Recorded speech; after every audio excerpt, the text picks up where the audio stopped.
The elderly gentleman, surrounded by the police in China, is named Wang Tiancheng. He is 70 years old and suffers from a cerebral infarction. His wife has cancer, and their only son has lost a hand. 14 years ago, they moved to Wuhan with their family in search of a better life. They affectionately call him Grandfather Wang. He always wears a cheerful demeanor when interacting with others, except for the police from the Urban Management Bureau. Wang Tiancheng has turned hostile towards them because they threatened his livelihood. Captain Hu Yifeng, from the Urban Management Bureau, has been dealing with Grandfather Wang for a long time, tolerating him repeatedly, not just because of his age, but also because of his family's financial difficulties.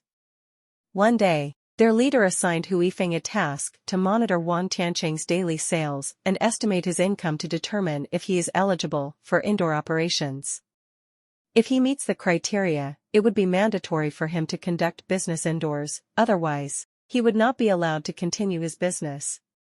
Despite conducting a covert investigation, Wang Tiancheng discovered the law enforcement officers.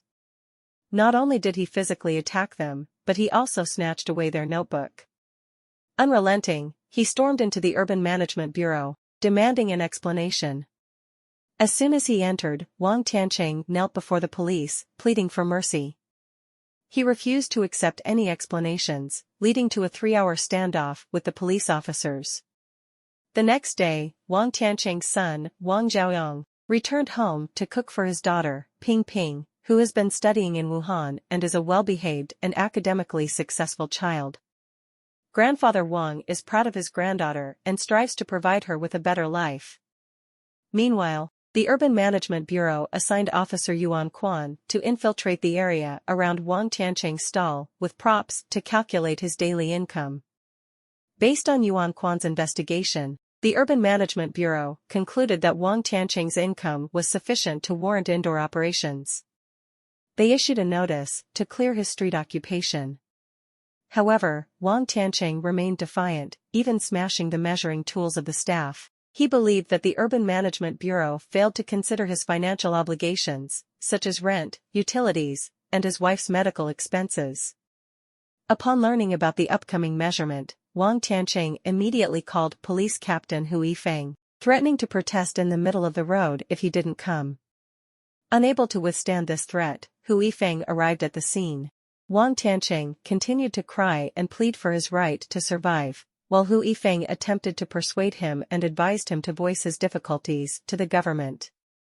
However, Wang Tiancheng remained unyielding, convinced that the Urban Management Bureau would not find a suitable location for him.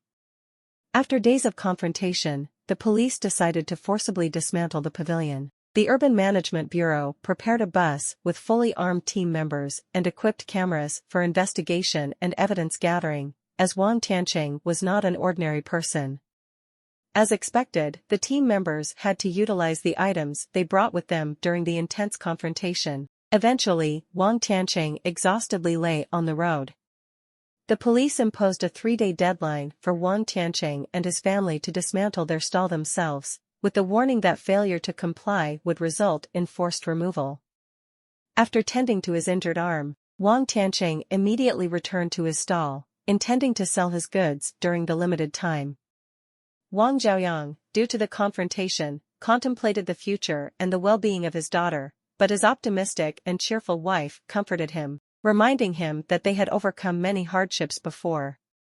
While the family worried about their future, the chief of the police station in the Hongshan district of Wuhan, China, found Wang Tiancheng and his family for a negotiation. Wang Zhaoyang mentioned that his daughter was still in grade 8, and if they were allowed to continue their stall until September of the following year, he would accept the Urban Management Bureau's arrangement. The chief attempted to persuade him and suggested indoor operations. The final outcome of the negotiation was that the government found a suitable location for Wang Tiancheng and his family to operate their business, granting them 3 years of free usage.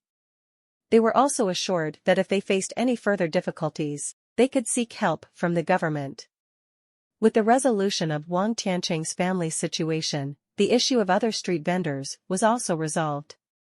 Wang Zhaoyang and his wife returned to their hometown in Henan after many years away. The dilapidated house was concealed by dense shrubbery. They had been struggling in Wuhan, China, all these years, and besides their dwelling there, they truly had no home. As winter arrived, Wang Tiancheng and his family began to doubt whether the government's promises were trustworthy. However, the Chinese government soon found a suitable business location for them, providing Wang Tiancheng with a new stall.